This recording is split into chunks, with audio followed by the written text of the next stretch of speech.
Hey everybody, welcome back for more Gate Nouveau. We're going to take a look this time at the three other step types of tied steps, microsteps, and accents. So just to recap, in the previous video, we created a couple of steps and we edited their width. So we did this kind of number. Now, if you're not familiar with gate width and why it matters, I recommend watching that video first. If you are familiar with that concept or you watch that video, then let's keep on going. So one question comes up here, which is, what if I want to keep the out gate signal higher than a single step? So I'm going to clear everything I have here. And let's say that I have 3 steps in a row. And I've got the short 4-step sequence. I've got 3 steps in a row. And what I want is I want to keep the gate signal high for all 3 of these steps and then let it drop down for this last one. Well, by default, if you watched the last video, you know that that's not what we're going to get out of this. And in fact, what we're going to get is we're going to get 3 steps and a gap.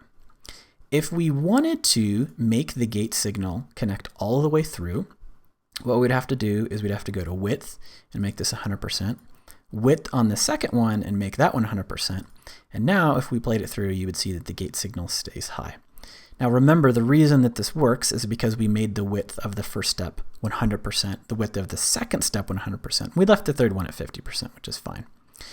Now, this situation actually comes up a fairly decent amount, and it can be a little annoying to go and edit the width on every single step in the middle. So there's a little bit of a shortcut way to do this. I'm going to start by turning on the first step, and then I'm going to go down here to tie. I'm going to click tie, and I'm going to click the last step that I want to be tied. So in this case, I clicked the third one. Now if I hit play, you will see that we're getting that same output. What a tied step is it allows you to connect all of the steps from the first to the last, making all of the steps in between 100% width. So you can see now we've got a pretty cool sequence where it stays high this whole time and then drops down low right at the end. Now, one cool thing about this is that the last step still has an editable width. So if we click on width and we go to this last one, you can see it defaults to 50%. We could make that higher or we could make that lower depending on just how wide we wanted that gate signal to be.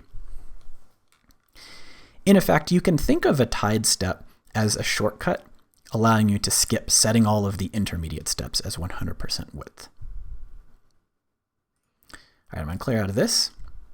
And I know I've been hitting this clear button. We'll talk more about those buttons down there in a second.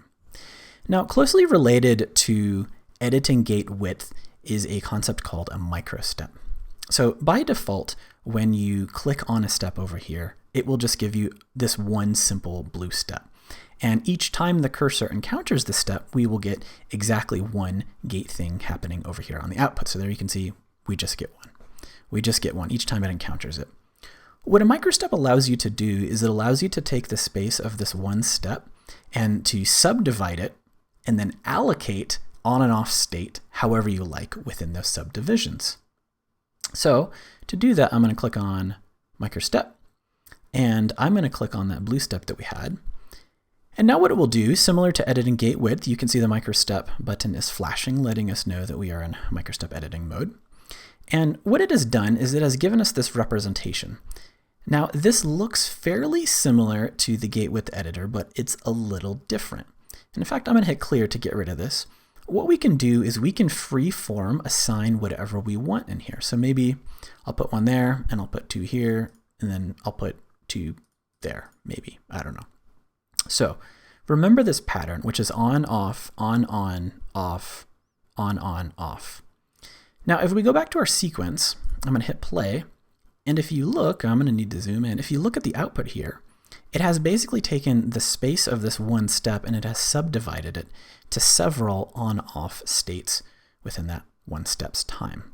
If we were to add other steps in the sequence, so I'll add a full step after it, you can see there that we do this sputter on-off and then we get that duration there. Now, if you're wondering, you can edit that again by just clicking on it.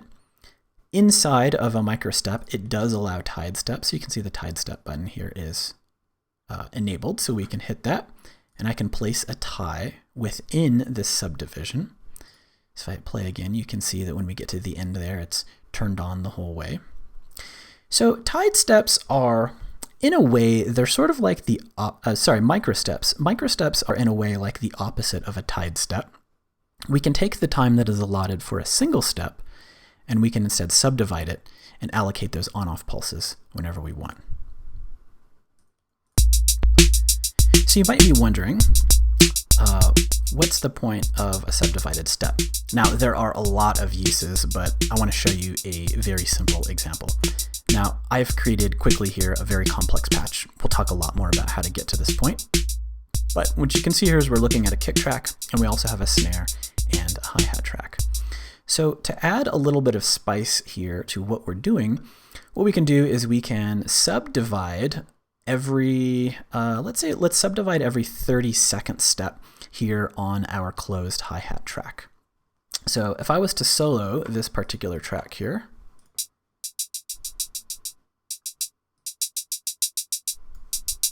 so that sounds cool, but we could certainly add a little bit of spice. So what I'm going to do here is I'm going to click micro, and I'm going to click on this last step here of the second bar. And I'm just going to kind of randomly drop some in there. And then I'm going to do the same on the very last step of the sequence. Let's do something like that. So now let's listen to that in context with the rest of the instruments. And pay attention to what happens here as the cursor is getting close to the microstep button. Here it comes.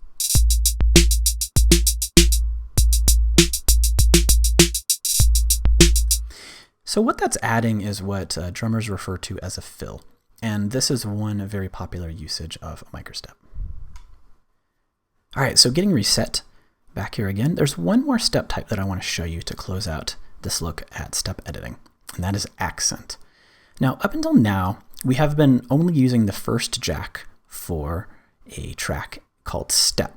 So if I was to patch that in here, you've seen me do this a number of times before, and you know that each time we encounter one of these steps, we're getting some output here on the scope.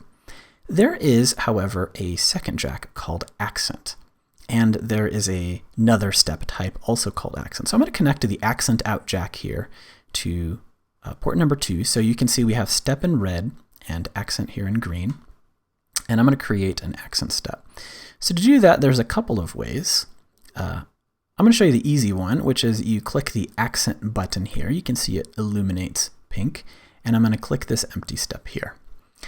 Now here's what's going to happen is when the cursor encounters this blue step, this simple step, we will get a gate output on the first port, which is the red line. When it encounters this second step, we will instead get a output here on the accent port. So there you can see we get alternating. I created a second one here. You can see we have simple accent, simple accent. You can see we're getting alternating on every other. Now, there are a couple of uses for accents. I'm not going to go over all of them. We'll cover that in a future video. But one of the things, especially if you have the Core Electro Pack from Cherry Audio, you will notice that this drum actually has two inputs. It has a trigger input and an ACC input. ACC is short for accent. And so what you can do with this is you can give a little bit more of groove or feel to your rhythms by using accent. Accent, in this case, will make it slightly louder. So here, let's take a listen. Yeah, and so you notice, even though this is a really simple sequence, we have simple accent, already it has a little bit of groove because some of the steps are louder than others. Now, there are other more advanced usages. We'll talk about those in future videos, but this is enough to get you started and really start having fun with these types of modules.